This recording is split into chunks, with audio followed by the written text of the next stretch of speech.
전체 427가구가 들어설 예정인 경기도 양주시의 한 아파트 부지.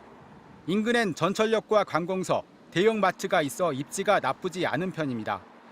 하지만 작년 11월 실시한 청약 결과 신청은 고작 37건. 그나마도 대부분 계약을 포기해 현재까지 계약된 건 단 2가구뿐입니다. 사실상 계약률 0%대입니다. 두 채가 분양됐고 나머지 부분은 아직 분양이 안 됐습니다. 미분양이 났죠.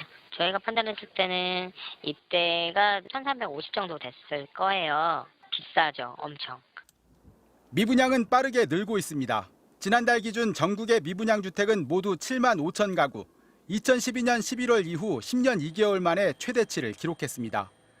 대부분 지방에 몰려있긴 하지만 수도권 미분양 물량도 12,000가구 쌓이면서 정부가 위험경계 기준으로 제시한 6만 2천 가구를 넘어섰습니다. 정부는 당장 직접 사들이는 등의 개입이 필요한 수준은 아니라고 선을 그었습니다. 원희룡 국토부 장관은 주변 시세보다 비싼 분양가를 고수하면서 정부가 사달라고 하는 것은 양심불량이라며 건설사가 분양가를 내려 해소하라고 압박했습니다. 당장 빨간불이 켜진 건 아니라고 정부가 보는 근거는 준공 후 미분양이 아직 많지 않고 건설사의 밀어내기로 지난해 4분기 물량이 늘어났기 때문이라는 겁니다. 하지만 계속해서 증가 추세에 있는 미분양 물건은 시장의 불안감을 잠재우지는 못합니다.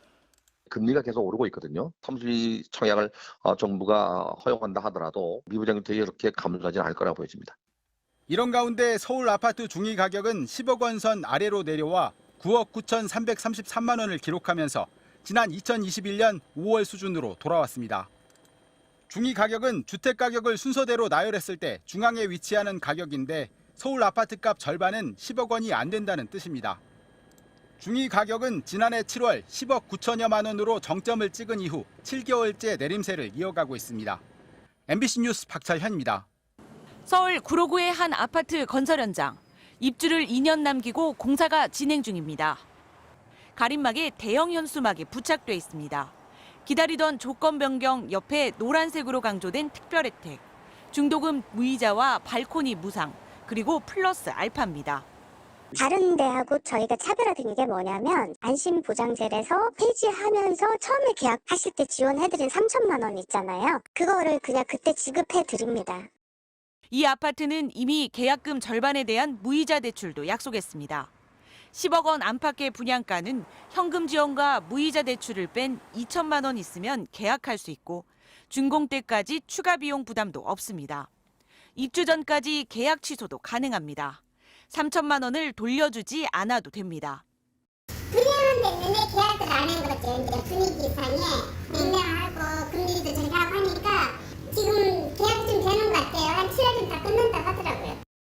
미분양 피하자는 고육지책. 대구의 한 아파트는 이미 분양가의 10% 할인을 조건으로 달았는데 이달 들어선 선착순 계약자에게 축하금 400만 원 현금 지급을 추가로 내걸었습니다. 분양에 사활을 거는 건 중소건설사일수록 절박하기 때문입니다. 주무기는 자금 들고 전체 부담비금의 70~80% 나와요. 지금 그게 안 되면 자금 조달이 안 되잖아요. 전국 미분양 아파트는 이미 국토교통부가 위험 수위로 잡은 6만 2천 가구에 육박하고 있을 것으로 추정됩니다. 할 수 없이 분양을 하시는 분들은 지금 단계에서 빠져나갈 길이 없어요. 시장 상황이 좀 더 좋을 때 빨리 사업을 추진해서 분양까지 온 게 공교롭게도 지금 시점인 거예요. 미분양 확산의 고비를 넘기기 위한 건설사들의 파격 마케팅 속출. 부동산 시장에서는 이미 2008년 글로벌 금융위기 상황의 재현에 대한 우려가 커지고 있습니다. MBC 뉴스 홍신영입니다. 서울 강북구의 칸타빌 수유 팰리스. 지난해 청약 경쟁률은 6대1이었지만 당첨자들이 잇따라 계약을 포기하면서 서울의 대표적인 미분양 아파트 단지가 됐습니다. 가격 하락에 대한 기대감 또는 이제 고금리 상황에 겹쳐서 많은 분들이 해지를 했고요. 사실 그 해지에서 저희는 더 계약금도 다 돌려주고 그렇게 하고 나니 지금 현재로서는 분양률이 한 20여 % 정도 되는 거예요. 미분양 아파트 수는 한 달 새 부쩍 늘었습니다. 수도권에만 11,035호로 6.4% 증가했습니다. 지방은 훨씬 심각합니다.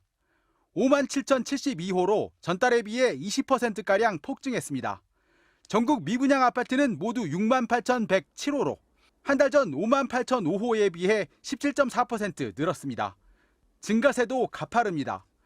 정부가 자체적으로 설정한 위험 경계 62,000호를 훌쩍 넘는 수치로 지난 2012년 12월 이후 10년 만에 최대치입니다. 미분양 주택이 늘어나는 경우는 건설사의 PF 대출 이자나 원금도 상환하기 어렵게 되고요. 연쇄적으로 자금 압박이 경제에 충격을 줄 수 있습니다. 작년 12월에만 전국에서 건설업체 401곳이 폐업 신고를 했습니다. 일각에선 건설사 연쇄 부도가 더 빨라질 수 있다는 우려도 나옵니다. 사업 자체는 망하고 시행사는 지금 다 뭐 직원도 다 그만두고 뭐 이런 이제 상황에서 부동산 침체를 반영하는 지표는 또 있습니다. 지난해 국내 주택 거래량은 50만 8천여 건으로 2021년도의 절반 수준으로 뚝 떨어졌습니다. 대한주택건설협회는 미분양이 경제 전반에 악영향을 줄 수 있다며 위기를 호소하고 정부가 선제적 대응에 적극 나서야 한다고 촉구했습니다. MBC 뉴스 박찬현입니다.